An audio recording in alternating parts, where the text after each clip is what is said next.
Welcome to the Pony Pundits show for Friday, October 2nd. It is Preakness weekend. We will be discussing the Preakness. Did I get my calendar screwed up? Is it not the first Saturday of October? Sig, my partner in crime, welcome to the show. You can follow my buddy Sig Las Vegas. You can check him out on Twitter. You can follow him on Twitter at Sig Las Vegas. Sig, how you doing today? I'm pretty good, Marco, and you are correct. It is the first Saturday in October. It sounds weird to say that, and this is the final leg of this year's Triple Crown. With no Triple Crown on the line because we had a mild upset in the Kentucky Derby. Of course, guys, you know me. I am Marco D'Angelo. You can follow me on Twitter at Marco in Vegas. Sig, before we get into the race of the day, we're going to skip news and notes this week because really all the news is at Pimlico this week, and I know it's a big card for Saturday. They've got some races that they normally would not be running on the Pimlico Preakness card, but because we're later in the season, we're going to get to see some big 2-year-old races that we would definitely not see in the month of May at Pimlico. And Sig, you've got a special offer for your followers both Friday and Saturday. Tell us about it. Well, Marco, I only handicap Pimlico 2 times a year, usually the Friday and Saturday of Preakness weekend. Usually Friday is Black-Eyed Susan, but because of the schedule change this year, they're running the Black-Eyed Susan back-to-back with the Preakness tomorrow. I still did do full card coverage of Pimlico for today. The Pimlico special closes today's card out, and I have full card coverage of opening day at Keeneland for the fall meet. You can get either of those sheets individually for the $9 price, or I put them in a combo package. You can get both sheets for Friday, and I'll do the same thing for tomorrow for $15. Just $15. You can't even get a good pizza for $15. You get 2 tracks. That's a full day of action, and you'll make some money, and then you can buy some pizzas and beverage afterwards. And I know if you were in Vegas, I know where that pizza place would be, but you're not. You'll be here in a month for Breeders' Cup. Looking forward to that. Sig, let's just get to it. Why delay? Everybody wants to talk about the Preakness. And Sig, I know there's a stat involving the Preakness, and I don't know if anybody's mentioned it this week at all. And sarcasm there from me. You want to share that stat that everybody's talking about with the Preakness? Marco, I don't know if you've heard this yet, but Bob Baffert's had 6 Kentucky Derby winners, and all of them have gone on to win the Preakness. Of course, those Kentucky Derbies were the first Saturday in May, and the Preakness was 2 weeks later, and the third Saturday in May in Baltimore at Pimlico. But, hey, Bob Baffert won the Kentucky Derby. He's got to win the Preakness tomorrow, right? I mean, it's just he's batting 100%. Yeah, I said if I hear one more person, state that stat, I'm going to just punch him right in the head, so – that's we texted back and forth yesterday, and I said I was sick of that. And of course, you said, "Well, I'll be sure to mention it tomorrow on the show." And I said, "Of course you will, because you think you're a funny guy." Funny guy. It's a totally different situation to compare this year's Preakness to before and what Baffert has done. And he's won all of them. He's come right back, willed the horse back in 2 weeks. And the horses are fresh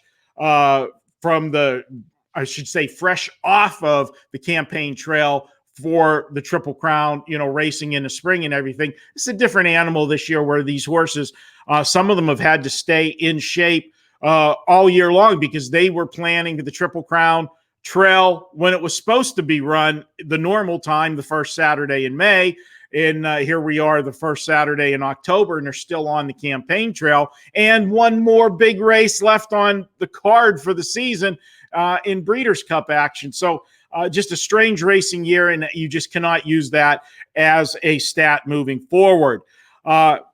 Looking at this year's Preakness, we got a pretty big field. I didn't think we were going to get, double-digit field here. With the situation this year with nothing on the line and so forth without the Triple Crown. And the Preakness gets to feel what the Belmont feels like most of the time, and even more so because not only is this a race that most of the betting world's not even going to know is taking place because it's insignificant, but it happens right in the middle of college football and NFL and NBA playoffs and baseball playoffs. It is going to be lost in the shuffle for sure. But it is race 11 on Saturday. The Pimlico Stakes, they will be racing for $1 million. Triple Crown or no Triple Crown, $1 million is nothing to sneeze at. And so we've got a field here. We'll start it off. We'll go through the entire field. Sig, there are some horses in here that don't belong, and I have a feeling we're going to be in agreement maybe here right out of the gate with the first horse, Accession, 30-1 on the morning line. Sig, the only thing I could say good about this horse is he did finish second last time out. Speed figure wise, he just doesn't have the numbers that the other horses have in this field. I really question why Asmussen put this horse in here. It's not like he's a speed horse that he can use as a rabbit to help another horse. So you tell me, number one, Accession. Any shot? Well, Marco, first, I only get to say it once a year. Let's get our Preak on. Oh, jeez. Oh, no. Is it true? Have you ever gone to the Preakness? I have not been to the Preakness yet, no. Yeah, okay. Now, would you be an infield guy, and would you be drinking heavily and running across the outhouses in the middle? They have the people run across those? In my younger days, Marco, I could see that happening. I think now it'd be a nice, comfy seat in the grandstand where I can get to the betting windows, enjoy a few cocktails. But you can enjoy cocktails in the infield, that's for sure. But you can enjoy a lot of things in that infield, from what I've been told. Yes, but not the case this year, obviously. Accession, any shot? Accession, he's one of 3 Asmussen runners in this race, and he is the biggest mystery to me in the race because he hasn't raced since March. But if you go back and you look at that Rebel in March where he gave Nadal basically all he could handle. And if you guys remember, if you've been watching the show for a while, Nadal was probably my Derby favorite come April and May last year before the injury. So, I mean, Accession, I don't think he has a shot in here, but he has been working consistently since mid-August. He's recovered from the injury he suffered back in the Rebel. I'm not sure how he's going to do off such a long layoff, but I don't think Calumet Farms and Steve Asmussen enter this horse in here if they don't give him a shot. Well, if he gets there, he's going to blow up my tickets. That's for sure. Number 2, Mr. Big News. I think we kind of made fun of this horse last time, and one of the two of us, and we were in total agreement, so I'm not busting your stones, but I think when I kicked it to you and I said, Mr. Big News, you said there is no news. Well, you know what? There was some news. Here, yeah. Fake news. They come flying, in the Kentucky Derby. Ran third, ran over my tickets. I needed, Honor AP to hit the board, and, that's another story. But this horse was one of the few horses that was making up ground in the stretch in the Kentucky Derby. Do you give him a shot in here? Newsflash. Mr. Big News blew up all my trifectas and superfectas on Derby Day. Yeah, no news there. That we with that one we both were there, commiserating shortly after the race via text. Guys, on this show we often talk about leading towards certain jockeys. They either have just a knack for knowing when to run late in the race, or they get the best out of a horse. This is a case where there's a jockey who gets the best out of this horse, and that's Gabriel Saez. He's rode him the victories twice. He rode the victory in the Oaklawn Stakes, and then came back and put that huge run in the Kentucky Derby to blow up our tickets. He's riding again tomorrow, and I don't really think this horse has a shot again, and he'll probably burn me again. But they didn't have Saez for the Bluegrass, which is just, you take a look at the Bluegrass, he finished 6th in that race. He had won the Oaklawn Stakes. He comes back, he finishes 3rd. It was definitely a jockey improvement there. You can just basically tell from Saez to Mitchell Merle and then back to Saez. Saez will get the best out of this horse and gives him the best shot. I don't think he comes back with a run like he did in the Derby, but I could be wrong. I'm not using Mr. Big News, and once again, he could screw me. Yeah, he can. And, say you got to be honest when you look at a horse like this. And the reason we both pitched him going into the Kentucky Derby is he had no speed figure anywhere on his card that would have put him even in the same zip code of the top horses in the Kentucky Derby. And then he runs a career best speed figure in that race. Now, was that a fluke, or did they find something with this horse and he's coming into form? He is a horse that only had 8 lifetime starts, coming into this race. So, he hasn't, reached his ceiling yet. But, I'm, the old saying, being from Missouri, show me state. He's got to show it to me again before I believe it. I'm setting myself up for, a possible disaster. If he gets the board again, maybe I use him on the bottom end of the tries, and I'll put that stuff together tonight just to let my followers know. It is football season, and that's going to take priority, but I do handicap the Triple Crown races, and we will have our selections for the Preakness tomorrow. I'll have it included in my Saturday football package, so you'll be able to get some football plays as well with this. And we've done very well in college football this year so far. We've been selective, but done very well. So be sure to check that out tomorrow. Sig, moving to horse number 3.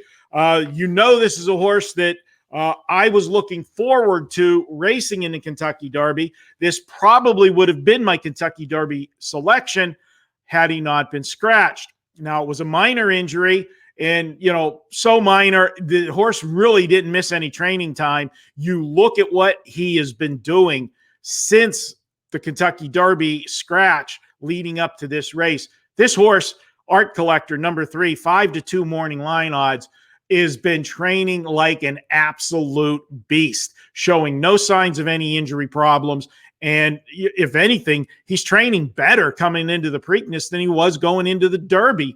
What do you say about Art Collector? And were you a little surprised when the morning line came out and he was only 5-2 after Authentic wins the Derby and he missed that start with an injury? Marco, actually, I wasn't surprised. I mean, 5-2, maybe I was thinking maybe 7-2. So 5-2 was maybe it's a slight surprise. But this is a horse that's been steadily improving ever since he went to the barn of Tom Drury earlier in the year. He hasn't lost a race. I feel bad for his connections. They bred the horse, they own the horse, they're Louisville natives, and it was basically the hometown dream to not only get to the Derby, but have a shot to win the Derby. And unfortunately, he nicked the bulb of his hoof leading up to the Kentucky Derby. And he probably could have run, but they would have had to run him on medication, which was not allowed, to basically numb the area a little bit. So I love the fact that he's continued to train really well leading up to this race. And I think he has a huge shot in here. He's definitely one of the horses I'm using for a win bet on Saturday.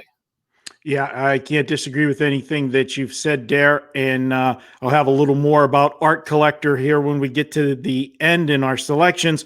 Number 4, Swiss Skydiver. Now, we've talked about this filly many times. Sig, one of the best fillies in the country. And, you know where I stand on racing fillies against the boys. Last one and only one, I think, to do it in the Preakness was Rachel Alexander, if I'm correct.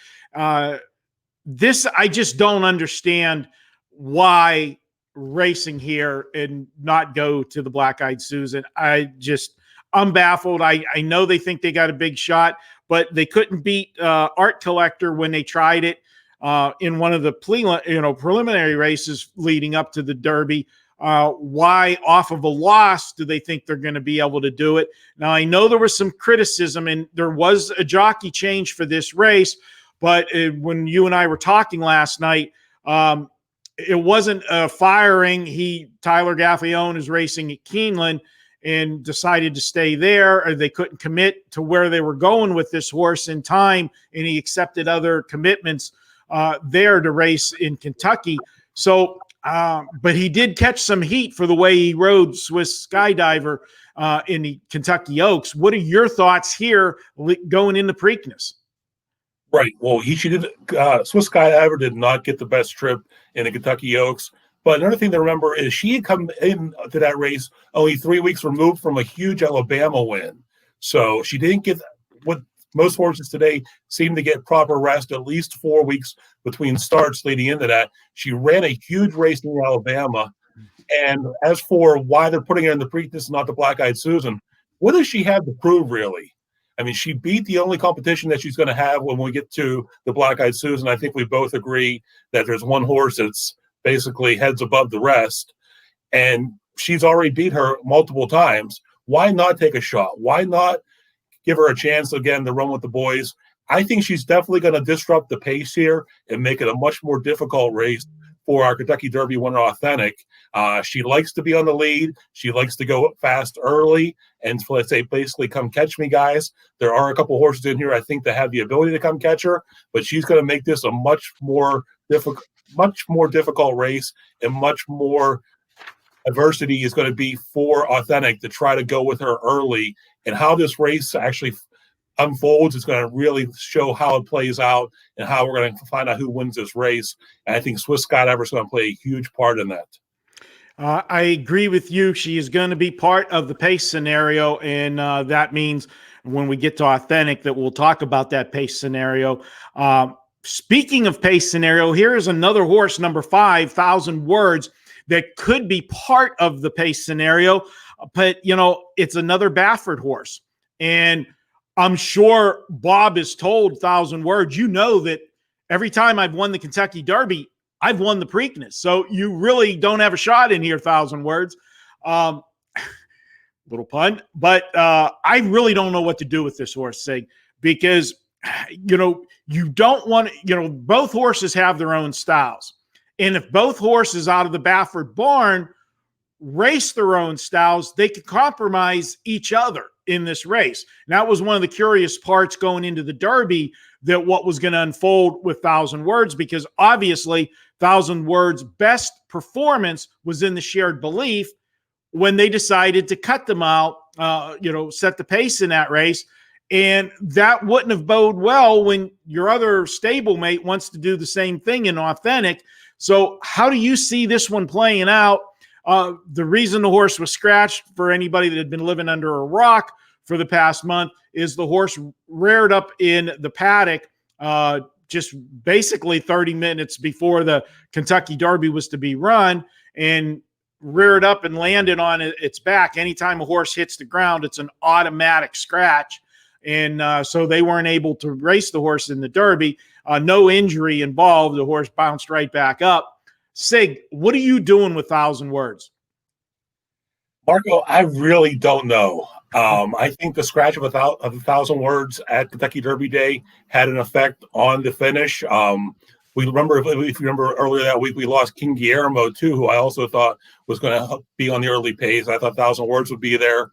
And Authentic basically got out to a real easy lead and basically made it his race, and that's how he ended up winning the race. Is he kept enough in reserve that Tisdalaw could never make that move, even though he tried. He never gained on him. Like I said, with Swiss Skydiver, I think we're going to see a different early pace scenario tomorrow. I think we're going to see 1,000 Words go out. I think we're going to see Swiss Skydiver go out. And the question is going to be, how are they going to try to race Authentic? Are they going to try to put Authentic on the front?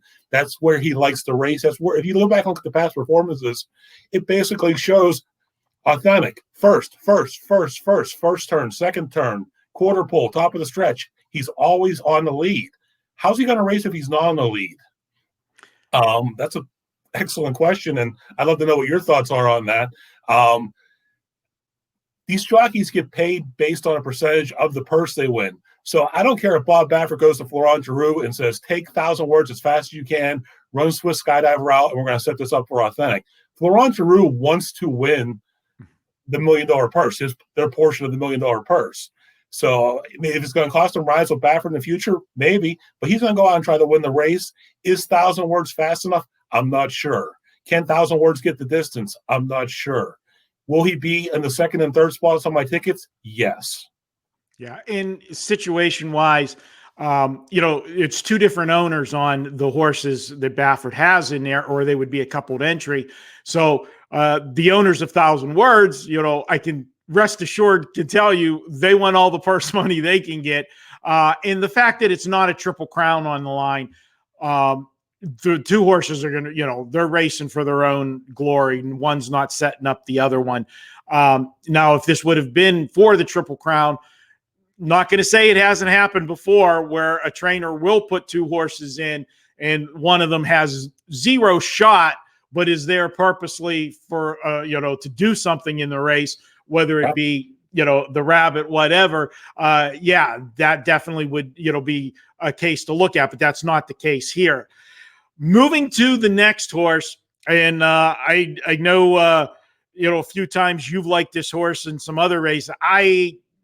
Jesus team, I just don't see it happening.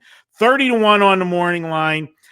This is a horse finished third, a fast closing third, and only beat length and a half in the Jim Dandy. But, the horses in the Jim Dandy weren't the same caliber of horses here. Yes, one of them is in this race, the horse that finished second, but still, it's not the same class of horse here. Sig, I don't give this horse a shot.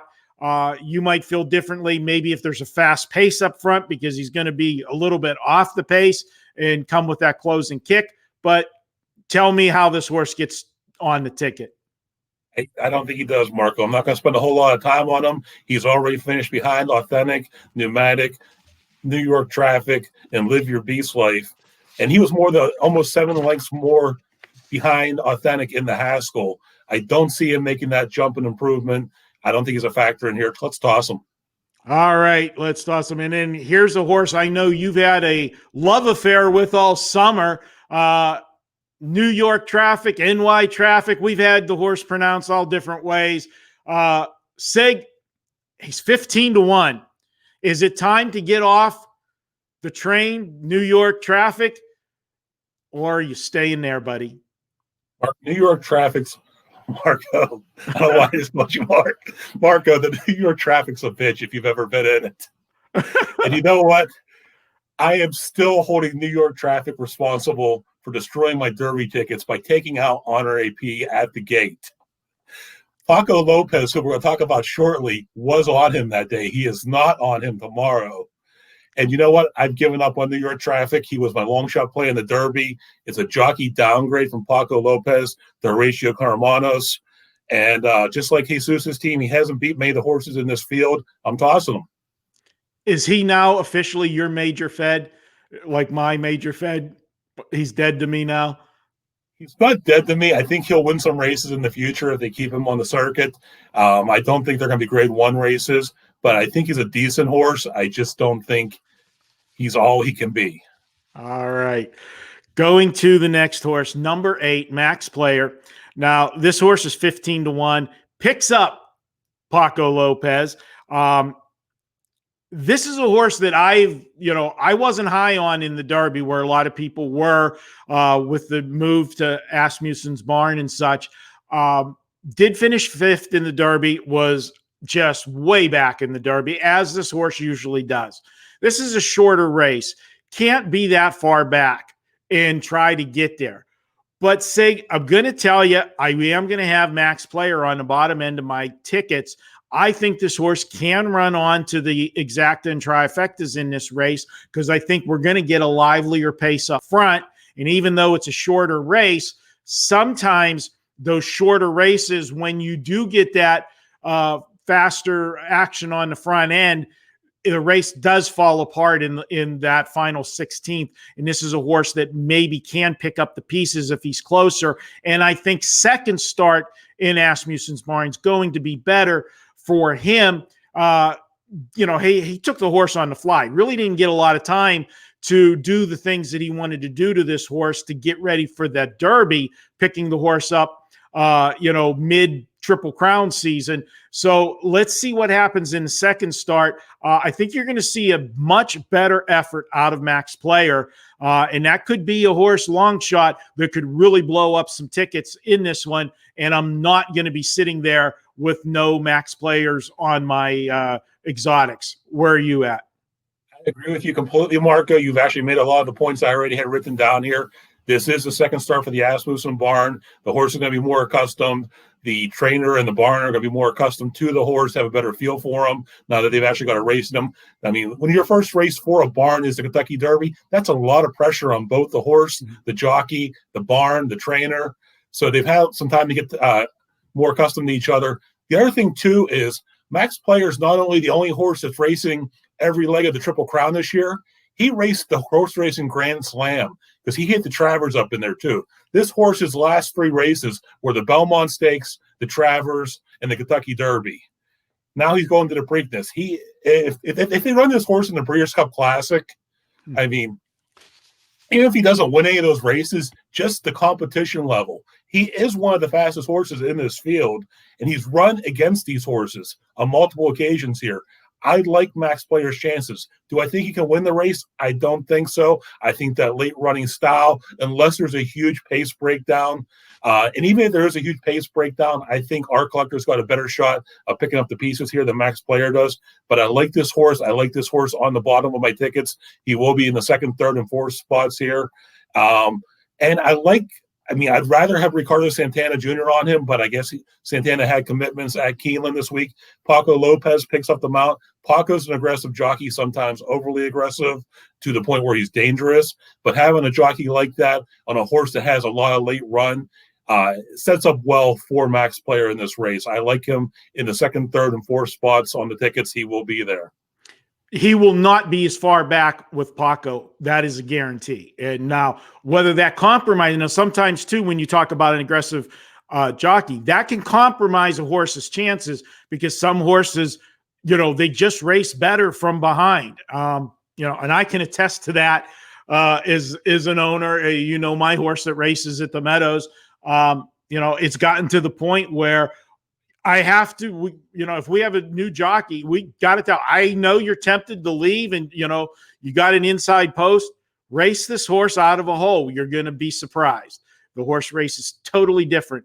And sometimes they don't listen and they race a horse aggressively, put a horse on the front end and get a horse beat that should not be beat. Max Player is a live long shot. There is no question about it. And the one thing about you saying, race those 3 big races in a short period of time, it is true. But I will also point out with Max Player, and I beat this to death, if this would be when this race was normally going, I would be screaming at you, Sig, saying, this horse only has 6 lifetime starts. He has a license to jump forward yet. Well, this horse only has 6 lifetime starts.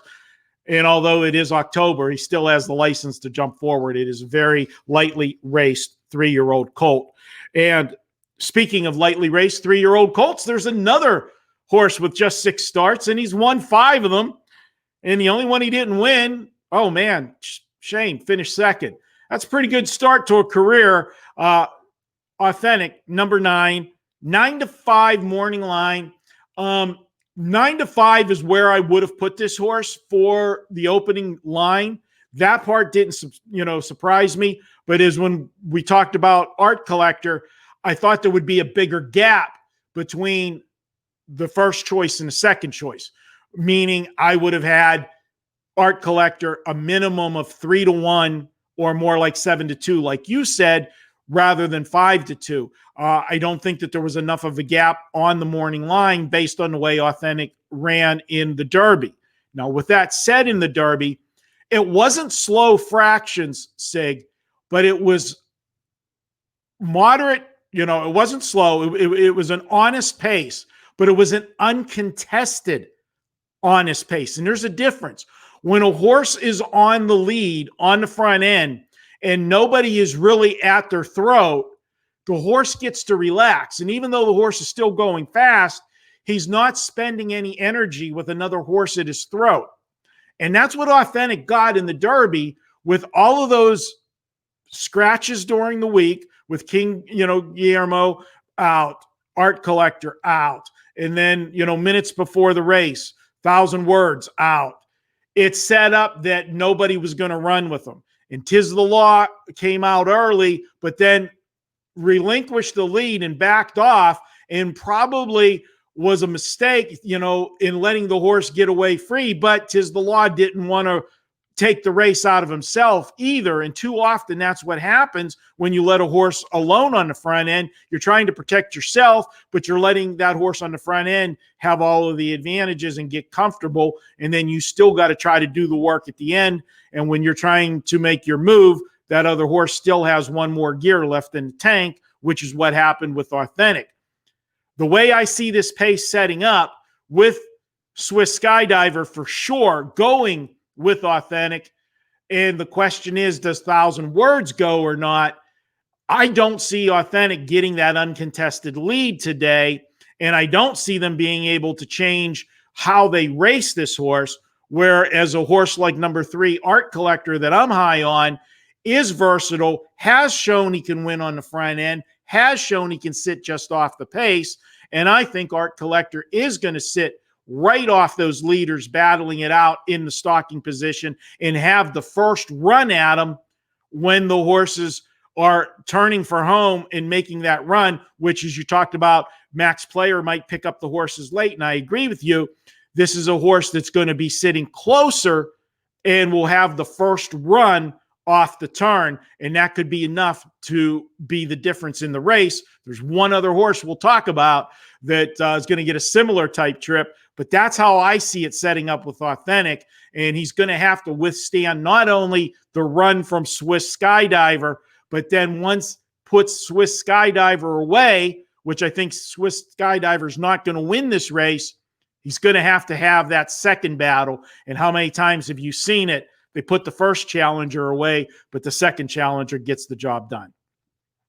Right. And I agree with you completely on that, Marco. This pace setup is not going to be as easy for Authentic as the Kentucky Derby was. Is he deserving favorite? Yes. And Marco, did you know every time Bob Baffert's won the Kentucky Derby, he's won the Preakness? Did you know the Preakness has never did been I run control the mute button? Did you know I control the mute button, sir? Try that joke one more time. It'll be the Marco show the rest of the way. Yes, Bob Beffert's never lost the Preakness if he's won the Derby. Guys, Authentic's a very good horse. Authentic's had a very good career so far. Only loss was to a very good horse in Honor AP, who you guys remember I had was in the Kentucky Derby, and Paco Lopez screwed all that up. But yeah. Like Marco said, the pace setup in here is going to be different. He's not going to have it as easy on the lead as he did in the Kentucky Derby and many of his other previous races. He basically controlled those races. He's going to have a battle in his hands. Swiss Skydiver likes to be on the lead, and that's where they're going to want to race her at. 1,000 Words likes to be up close. Art Collector is going to sit off of those three, in my opinion, and just wait. Let those three of them battle and battle and battle. He's been training really well. He was ready to go for the Kentucky Derby with an injury, and it would just basically knock him out of there. I think he had a big shot on Derby Day. I think he has a huge shot here tomorrow. You're not going to find any value betting on Authentic tomorrow. 9 to 5 is the morning line. He's going to be closer to, I think, the 6 to 5 or even money come post time. It's the Bob Baffert factor. It's the Baffert's won the Derby and won the Preakness. And it's the recent. I didn't try to do that to bring it back up. It's the recency thing. People remember the run in the Derby. They remember he was unchallenged. They remember he put out Tiz the Law, who was basically everybody's favorite horse. And not to get off topic, but if you guys notice, Tiz the Law ran 5 furlongs in less than 58 this week. He's going to be ready come Breeders' Cup. So I'm glad they didn't send him to the Preakness. I hope he trains up to the Breeders' Cup and puts in a big race. That horse had a hell of a year, and I'm looking forward to seeing him run against some of the best in the country. Marco, Authentic will be on the top of some of my tickets because he wasn't on too many tickets on Derby Day, and it did hurt. But I don't think you can win bet him here. I'm going to be win betting Art Collector. And the horse we're going to be talking about next, who's my long shot on the day, and a horse that I'm waiting in anticipation to see. Yeah, and that is number 10, Pneumatic, and Joe Bravo is up. Joe Bravo was up in his last start. It was a stakes race, smaller stakes, won the race easily, put up a big number, speed figure in that race. And that, to me, was just a great prep race for this one. They they could have went to the Derby. They elected to bypass the Derby and felt this was a better spot for them. And I like when a horse goes to where they they planned on going. They said, we're skipping the Derby. This is the race we're shooting for. And I got to tell you, this is going to be the wise guy horse. The horse is trained well leading up to this race. This is a horse that's going to sit off of the pace. He will be sitting behind Art Collector. And that's why I said Art Collector will have the first run turning for home. Now, I gave you the scenario of Authentic and Swiss Skydiver battling it out, and then puts Swiss Skydiver away, then has to battle Art Collector. Well, if Art Collector and Authentic get in a ding-dong battle halfway down the stretch, and those two are battling head-to-head, and Art Collector finally puts Authentic away, Art Collector's going to have to look over his shoulder because there's going to be one horse coming at him, and that's going to be Pneumatic and Max Player. But Max Player starts so far from behind, usually, where Pneumatic doesn't. This horse has some tactical speed to get away where they want him to be and sit and then make that move. And that's why I think this is the better horse of the closers, because he's going to be mid-pack, not way out stone cold closer. And Pneumatic's going to be flying in the stretch in this race and will be on all of my tickets. What about you? Completely, Marco. I love the setup for this horse. This will only be a 6th career race. Started out winning his maiden, then went to allowance, go ahead and won that. Boom, jumps into the Mount Win Stakes, finishes 3rd behind Maxfield, who was both of us had Derby Futures on, and New York Traffic. Comes right back, runs to Belmont, finishes 4th, only behind Tis the Law, Dr. Post, and Max Player, and then comes back in August and wins the Pegasus at Monmouth over Jesus's team that we talked about. And like you say, he skipped the Derby. They kept training right up to this. This horse is ready to fire on Saturday. I love the 20-1. He's going to come running just like you said, like Max Player does. If the pace battle plays out the way that I foresee it happening, I think Pneumatic has a huge shot to pick up a chance at winning this race. And if not, definitely to blow up your exotic tickets. I'm going to have some win bets on him. I hope I get better than 20-1. I'm going to have him on top on a few exotics. And I am definitely going to have him underneath on all the exotics here. This is a horse I think that is primed, ready, and pointed to this spot. And I think he could play a big role and a big factor in how this race finishes and how the payouts pay out tomorrow at Pimlico. Sig, sometimes I like to play the over-under game, and I'll say, hey, the morning line odds are this, over or under. The morning line odds are 20-1. I am going to tell you right now, 100% it's going to be under 20-1. This is going to be the wise guy horse. Anybody that understands racing understands how this race is going to set up. And if it does set up that way, this is the horse that's going to benefit the most out of that kind of pace scenario. He's training well. So, everything's there. I don't see this horse going off at 20-1. I can almost guarantee that, because if it is going off over to 20-1, I'm going to be betting more money on him, so I'll help bring him down some. Would you agree in that assessment that he's not going to go 20-1 in this one?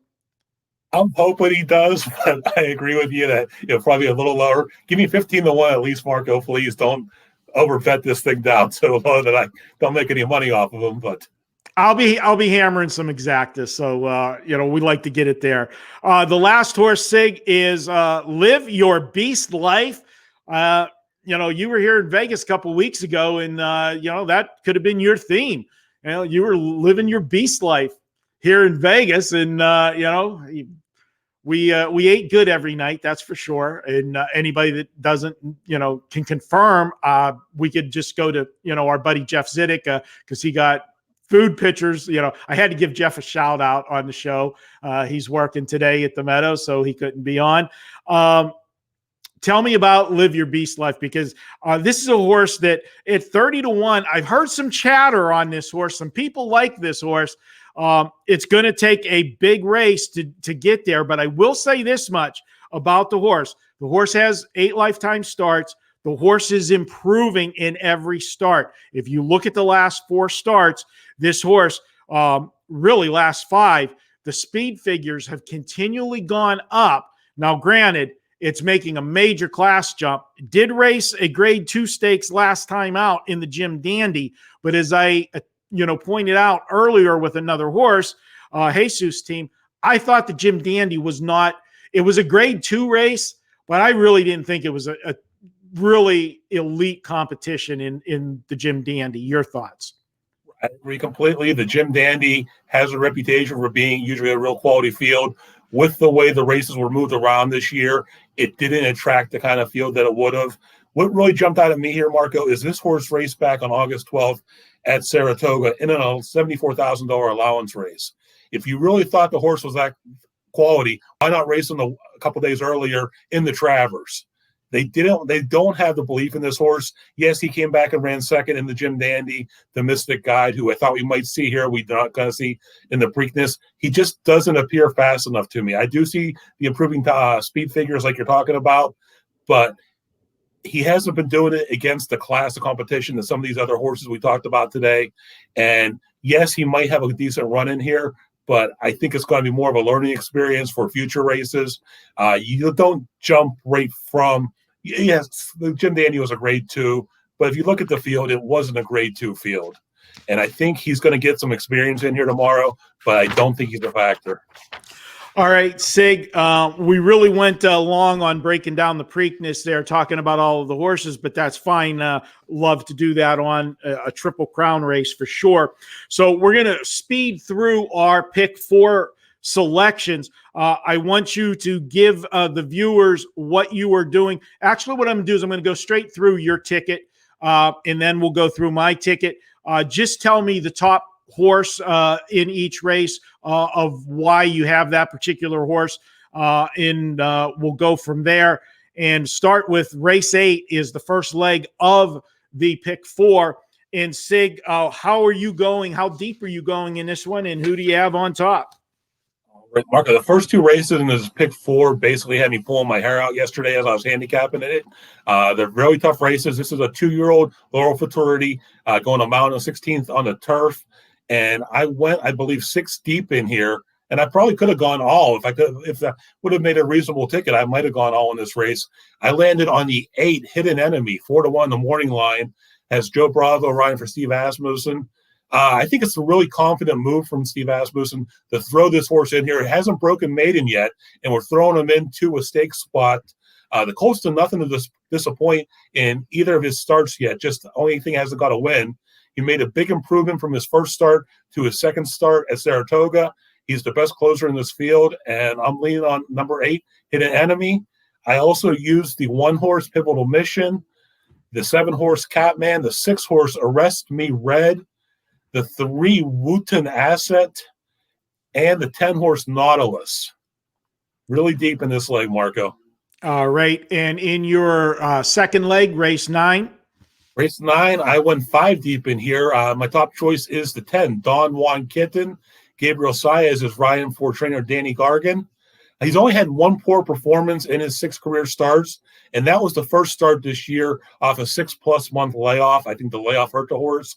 He comes in here after almost wiring the field in the Saranac at Saratoga and got caught at the wire just by a head.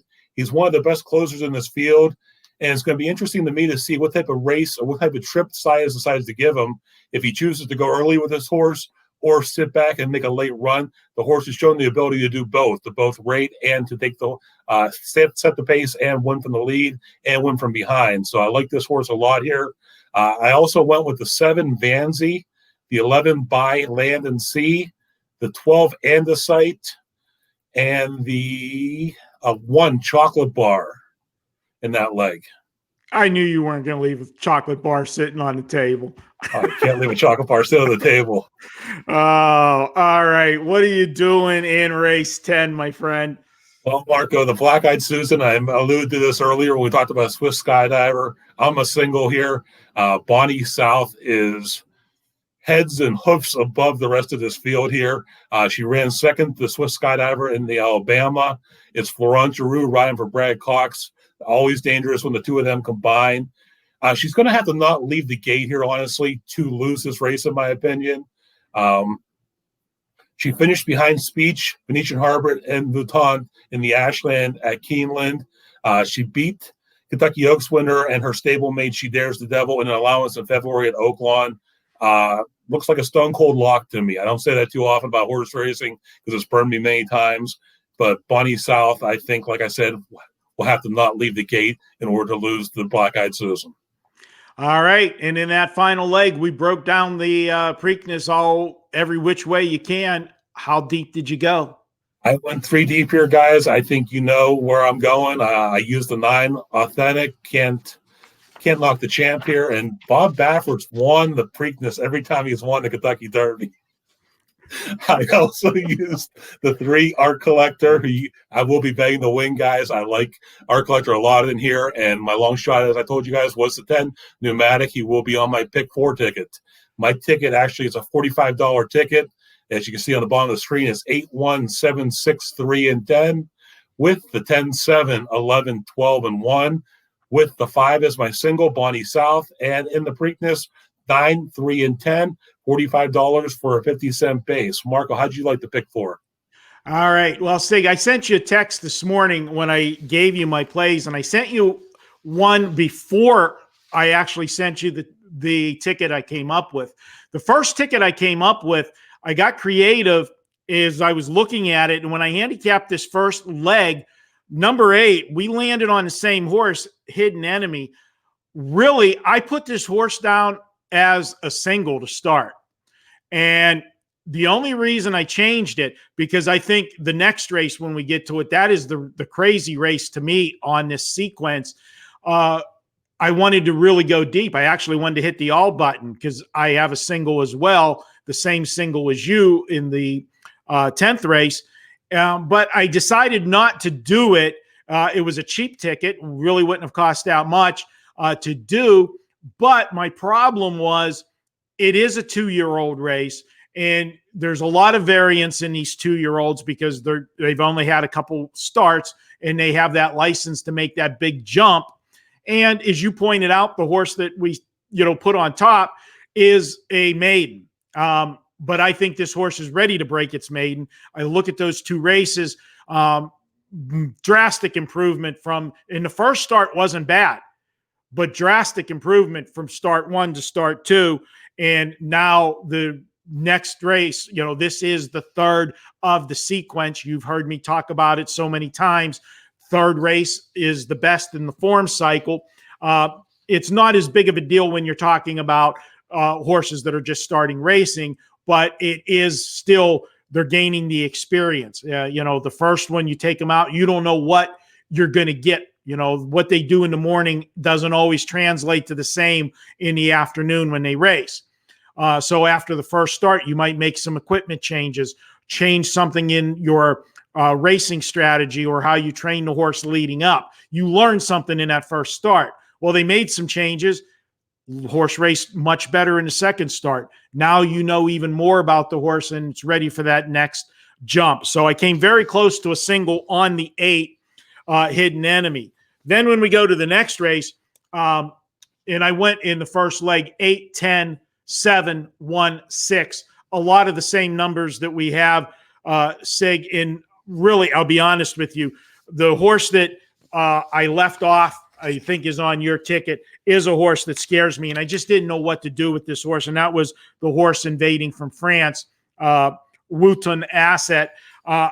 That's asking a lot to be racing over there during the summer and then ship over here as a 2-year-old. The horse can run big and finish on the ticket and might blow up my ticket, but if it does, God bless the horse, because you're asking a lot of a horse for a 2-year-old, and I just had other horses in the race. In the next race, this is a race where I went deep. I went 6 deep in here, and I easily could have hit the all button, but I landed on the 9 horse as my top choice. And again, this is a wide open race, and I'm looking at Monday Morning Quarterback. This is the second start off a layoff. This horse raced back in February in the Withers and finished 4th. And then we didn't see the horse for several months. Resurfaced in September. The race at Laurel, which is a good stepping stone to this race, finished 2nd. To me, that was a prep race. pure and simple for this one. I'm looking for the horse to move forward off of that. Monday morning quarterback was my top choice. But again, this is a wide open race, very competitive. I went 6 deep, 9, 10, 13, 12, 7, and 11. And then in the 10th race, we are in complete agreement. This is a horse that I made a nice score on earlier in the year at Oaklawn Park. And the horse raced well, come back and win again after that. And had a 4th place finish, 2 back in the Ashland, but then come back in the Alabama Stakes and ran a big race to Swiss Skydiver. We know about Swiss Skydiver. If Swiss Skydiver would have been in this race, would have been the odds-on favorite, and she's not. So the 2nd place horse, the horse that's answered the bell in just about every other race, is the horse that we got a single, and that's Bonnie South. I agree with you 100%. And then moving to that last race, the 3 horses were in agreement. I just put a different horse on top. I did put Art Collector on top. I went 3, 9, 10. I can tell you I will have all 3 of those horses in top slots on my exactas and tries. So any one of those 3 will be able to win, and I'll have coverage in the Derby because those are the 3 horses that I see are going to be with the best chances to win the race and the way the race sets up. So my ticket comes out $45. We just kind of flip-flop the first leg and the second leg for degree of difficulty. You thought the first leg was a little bit more wide open. I thought the second leg was, and we come up with the same price tag, $45. So there is my pick 4. I'll put Sig's back up on the screen one more time for you guys to take a look at. And Sig will tweet this out on Saturday for you guys in case you missed it and didn't write it down. He'll have it out early on Saturday so you guys can put your bets in between football action, baseball action.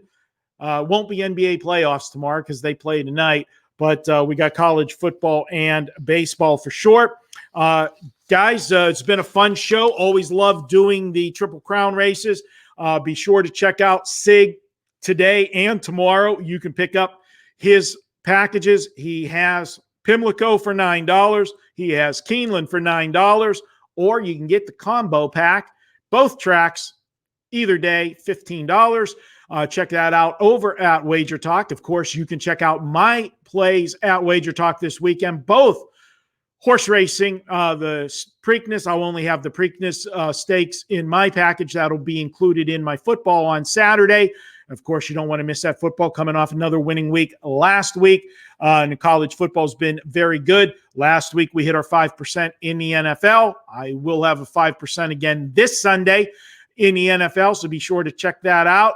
Until next week, he is Sig Las Vegas. Follow him on Twitter at Sig Las Vegas. And of course, you can follow me, Marco in Vegas. Follow me on Twitter, Marco in Vegas. Until next week, this has been the Pony Pundits. Hope you're on the right side of every head bob this weekend. Cash those tickets. We'll see you guys next week. Thanks again, Sig. Good luck today and tomorrow, buddy.